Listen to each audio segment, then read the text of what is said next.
Legends speak of dragons and balrogs, of rings and ancient swords, but Middle-earth has known far mightier forces, powers that could tear reality asunder or forge it anew. These are the 10 most powerful entities to ever exist in Arda's long ages. Eru Iluvatar, the One, creator of all existence, stands uncontested at the peak of power in Middle-earth's history. Before the world was made, Eru created the Ainur from his thoughts and taught them the great music that would shape reality itself. Through this music, he laid out the entire tale of Arda, weaving themes of such complexity that even the mightiest Ainur could comprehend only parts of his design. When the Valar first began shaping Arda, Eru breathed life into their creations through the secret fire, a power that no other being could replicate. When Aule created the dwarves, only Eru could grant them true consciousness and free will. The elves became known as the children of Iluvatar, for he alone could bestow the flame of true life. Later, during the Second Age, when Númenor's armies threatened Valinor, he reshaped the entire world with a mere thought, sinking Númenor beneath the waves and removing the undying lands from the circles of the world. While all other beings in this list fought for dominion or power within Arda, Eru's might transcended the world itself. His power needed no fortress, required no armies, and faced no true opposition. It comes as no surprise that he ranks first among all beings in Middle-earth's history, for all other powers were merely instruments of his greater music. From the supreme creator, we turn to his mightiest creation. Melkor, later named Morgoth by the elves, began as the mightiest of the Ainur. From the first moment of creation, his voice in the great music sought to dominate and overpower the themes of his brethren, and his power surpassed any of them. Through him, discord first entered the perfect harmony of Eru's design. But now Iluvatar sat and hearkened, and for a great while it seemed good to him, for in the music there were no flaws. But as the theme progressed, it came into the heart of Melkor to interweave matters of his own imagining that were not in accord with the theme of Iluvatar, for he sought therein to increase the power and glory of the part assigned to himself. To Melkor among the Ainur had been given the greatest gifts of power and knowledge, and he had a share in all the gifts of his brethren. In the earliest days of Arda, Melkor's power manifested through both creation and destruction. He raised vast mountain ranges with a thought and delved the deepest pits of the world. His fortress of Utumno in the far north rose like mountains of iron, its depths reaching deeper than any power could fathom. When the Valar built the 2 lamps, Iluin and Ormal, to illuminate the world, Melkor destroyed them, casting Middle-earth into darkness. After being released from his first imprisonment, he attacked Formenos, killed Finwë, the High King of the Noldor, and stole the prized Silmarils crafted by Feanor.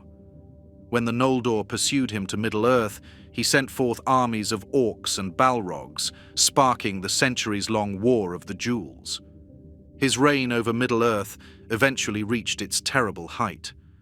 From his northern fortress of Angband, he bred and corrupted existing creatures into the first dragons, including Ankalagan the Black, whose wings could blot out the sun. Through his mastery of corruption, he twisted countless beings into orcs and trolls, turned Maiar into balrogs, and spread his influence so deeply that the very substance of Arda was essentially Morgoth's ring. Though ultimately defeated by the combined might of the Valar, Morgoth's power had no equal within the created world. It took the entire host of Valinor, led by Eonwe and supported by the Valar themselves, to cast him down. Even then, he could only be banished beyond the confines of the world, into the void where he remains until the end of days. If Morgoth mastered destruction, our next being perfected the art of creation. Aule, the great smith of the Valar, held mastery over all substances of the earth. Among all the Valar, his understanding of craft and creation stood second only to Melkor's, and his works formed the very foundations of Arda. Through his knowledge, the the mountains rose, and the depths of the earth were laid. In the years before the sun, Aule's greatest work emerged in secret. Impatient for the coming of Eru's children, he created the 7 fathers of the dwarves beneath the mountains of Middle-earth. Though later he was ready to destroy them at Eru's command, his craftsmanship proved so profound that Eru granted them true life and place in the music. This act established Aule's dwarves as a free people, distinct from all other races in Arda. In his great forge in Valinor, he forged Angainor, the unbreakable chain that would bind Melkor during his captivity in Valinor. His halls became workshops where the greatest crafts were taught, and his knowledge passed to both Maiar and elves. Even Sauron, who would forge the rings of power and become the greatest enemy after Morgoth, began as Aule's brightest disciple.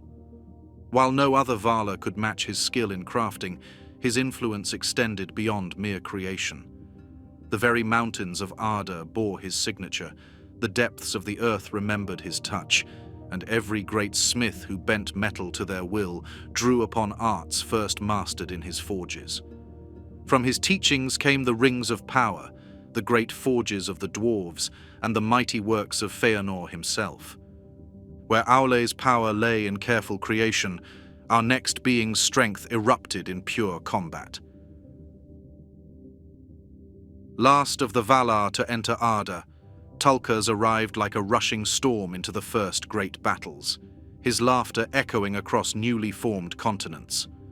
Unlike his brethren who came at the beginning to shape the world through subtle arts and deep thought, Tulkas entered Arda ready for war. His raw might proved so tremendous that Morgoth himself fled before him, abandoning his earliest assaults on the spring of Arda. And Melkor was shaken by the laughter of Tulkas and fled from the earth, and there was peace for a long age. And Tulkas remained and became one of the Valar of the kingdom of Arda. But Melkor brooded in the outer darkness, and his hate was given to Tulkas forever after. Physical strength marked only the surface of Tulkas's power. His very nature defied corruption. He was too straightforward for deceit, too present in the moment for dark thoughts to take root. While other Valar could be swayed by pride or doubt, Tulkas remained unchanging as the foundation stones of Arda. This purity of purpose made him unique among the Valar, for he alone was never deceived by Morgoth's lies. In the ancient time when the world was lit only by the 2 lamps, Tulkas became known as the swiftest of all beings, outrunning any pursuit. When the Valar finally marched upon Utumno, where Melkor retreated after destroying the 2 lamps, it was Tulkas who captured the Dark Lord in battle, binding him with the chain Angainor and leading to Melkor's imprisonment in Valinor. Beyond roar might stood one who commanded the very breath of Arda. Among all the Valar who entered Arda, Manwe stood closest to understanding Eru's great design. From his throne upon Taniqatil, highest peak in all the world, his sight pierced cloud and shadow to the furthest corners of Arda. The very winds were his to command, and through them he knew all that was spoken upon any breath in Middle-earth. In the years of the trees, Manwe's power manifested most visibly through his dominion over air and sky. At his will, gentle breezes could become mighty winds that shaped mountains, or calm, raging storms unleashed by Ossur in the seas below. The clouds themselves formed patterns at his thought, bringing rain to parched lands, or clearing skies for important gatherings of the Valar. His greatest servants were the great eagles, led by Thorondor, whose wingspan stretched 30 fathoms. These were no mere birds, but spirits clothed in avian form, seeing with clarity that matched their master's own. Through them, Manwe maintained his vigil over Middle-earth even after the hiding of Valinor. They rescued Maedhros from Thangorodrim, bore messages across vast distances, and fought the dragons of Morgoth in the War of Wrath. Manwe's wisdom proved as formidable as his power. While other Valar sometimes acted in haste, Aule creating the dwarves, Orome hunting Morgoth's creatures with such vigor that some fled beyond his reach, Manwe's judgment remained steady. He saw hope where others saw only darkness, staying Tulkas's hand from pursuing Morgoth before the proper time, and later counseling mercy for Morgoth when he feigned repentance. Yet Manwe's greatest strength lay perhaps in knowing when not to use his power. When the Noldor chose exile, he did not force them to stay, though he could have commanded winds to drive their ships astray. When men awoke, he respected Eru's command that they should have free will, though their straying from the light grieved him deeply. Even when Numenor's great fleet threatened Valinor itself, Manwe chose to lay aside his rulership and call upon Eru rather than oppose them with his own might. After the changing of the world, when Valinor was removed from the circles of Arda, Manwe's influence in Middle-earth became subtler but no less significant. His eagles still soared the skies, now serving as bearers of hope rather than direct instruments of his will. The winds still answered to his thought, though now they served more to carry news to his mountain throne than to directly shape events below. Some say that in the Fourth Age, when the power of the elves waned and men took dominion over Middle-earth, Manwe's attention turned increasingly toward Valinor and the preparation for Dagor Daggorath, the final battle yet to come. Yet his eagles remained, watching and waiting, until the day when Morgoth would return, and all powers of Arda would be tested one final time. In stark contrast to Manwe's celestial dominion, darkness itself took form in our next being. Ungoliant, a being whose origins remained unknown even to the Valar, emerged from the void as a force of pure darkness and endless hunger. Neither Vala nor Maya, her power manifested as a shadow that devoured light itself, growing stronger with each act of destruction.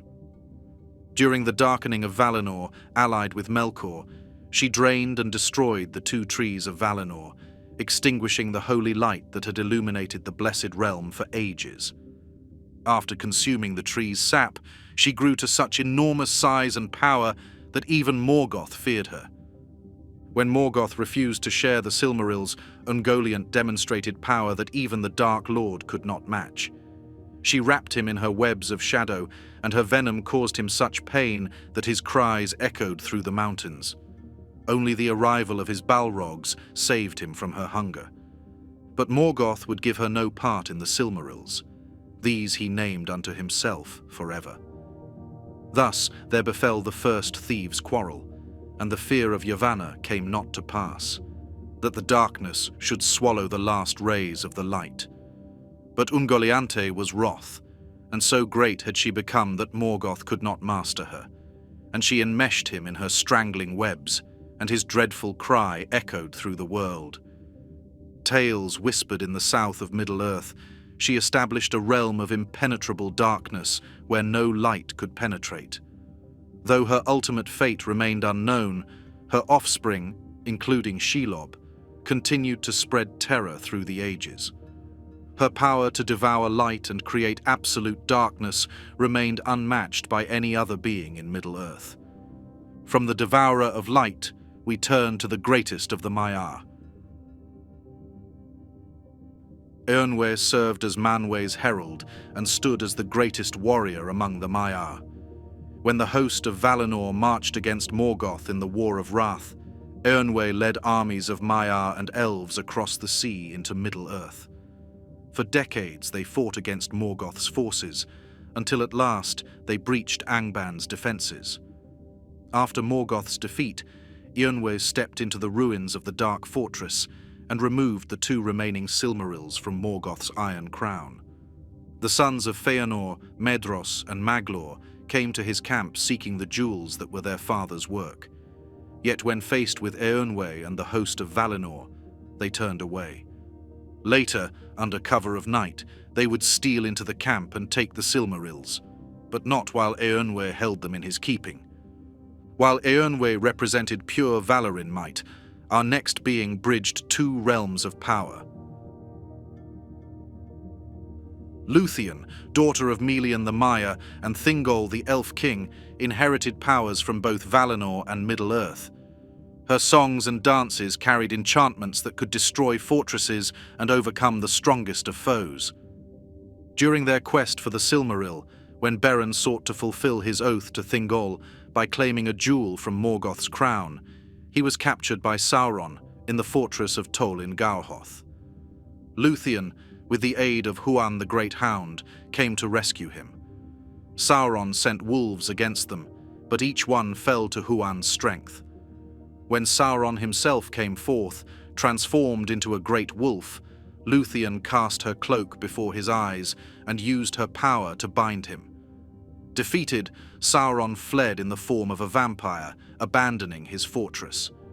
His tower crumbled, its foundations broken by Luthien's songs, and all the prisoners were freed. Beren and Luthien together had achieved the greatest of all the deeds against Melkor, regaining one of the Silmarils. Luthien was not of the Noldor, but daughter of Thingol, and her mother Melian was divine, a Maya. Having defeated Sauron, Luthien and Beren then ventured to Angband, the fortress of Morgoth himself. There, disguised in dark robes, she danced before Morgoth's throne and sang a song of such power that it put the entire court to sleep.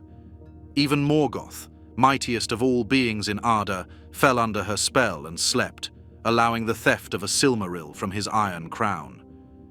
If Luthien's songs brought hope and healing, our next being's powers twisted all they touched. Before joining Morgoth, Sauron served as Aule's most powerful Maya, mastering the arts of crafting and ordering. After pledging himself to Morgoth, he became Morgoth's most trusted lieutenant, turning his gifts toward domination and control. His ability to corrupt and dominate other wills stood unmatched in Middle-earth. During the First Age, Sauron's power centered in Tol in Gauhoth, the Isle of Werewolves. There he defeated Finrod Felagund, one of the mightiest elf lords, in a duel of songs of power. His fortress became a place of terror, where he bred werewolves and commanded spirits of darkness to do his bidding. In the Second Age, after Morgoth's defeat, Sauron rose to become the Dark Lord in his own right. He established his realm in Mordor, raising the Dark Tower of Barad-dûr through his mastery of craft and sorcery. Taking the fair form of Anatar, Lord of Gifts, he guided the creation of the Rings of Power, secretly preparing to dominate all free peoples. When he forged the One Ring in the fires of Orodruin, he poured much of his native power into it, gaining the ability to control all other Rings of Power. His dominion spread across Middle-earth as he corrupted 9 kings of men into the Nazgul and brought many realms under his shadow, until the might of Numenor finally challenged his rule. Even after Numenor's fall, his power endured. Though his fair form was lost forever in the destruction, his spirit survived to threaten Middle-earth once again. At the end of the Second Age, facing the Last Alliance, his power proved almost unassailable. Both Gil-galad and Earendil fell before the gates of Barad-dûr. Even after losing the One Ring, his spirit endured, and he eventually rebuilt his strength enough to threaten all of Middle-earth once again in the Third Age. From the Dark Lord of the Third Age, we turn to the Star of Hope. Half-elven mariner and son of Tuor and Idril, Earendil sailed the seas during the final years of the First Age, when Morgoth's dominion over Middle-earth was nearly complete. Born in Gondolin before its fall, raised in the havens of Sirion during the darkest period of Morgoth's reign, he became known for his voyages seeking a route to Valinor while the ban of the Valar still stood. With a Silmaril bound to his ship Vingilot's prow, he became the only mortal to reach the Undying Lands during the ban. The Valar's response transformed him entirely. They remade both Earendil and his ship into celestial powers, binding the Silmaril to his brow and granting him might beyond mortal comprehension. Earendil reached Aman, even in the time of the ban, but he bore the Silmaril recovered by his ancestress Luthien, and he was half-elven. During the War of Wrath, when Morgoth unleashed Ankalagan the Black, Earendil slew Ankalagan the Black, mightiest of all dragons, in the greatest aerial battle ever fought. The dragon's fall shattered Thangorodrim's peaks, but Earendil emerged untouched. After the war, the Valar set him to sail the night skies permanently. His power became eternal, a star of hope that would shine until the end of days. From Eru's infinite might to Earendil's undying light, each being on this list transformed Middle-earth in ways that endure beyond time itself. Their battles broke continents, their choices shaped ages, and their powers, whether wielded for light or shadow, left marks that no force could erase. Which of these powerful beings intrigues you most? Share your thoughts below. Until we meet again, may we walk together through the footsteps of Middle-earth's mightiest beings.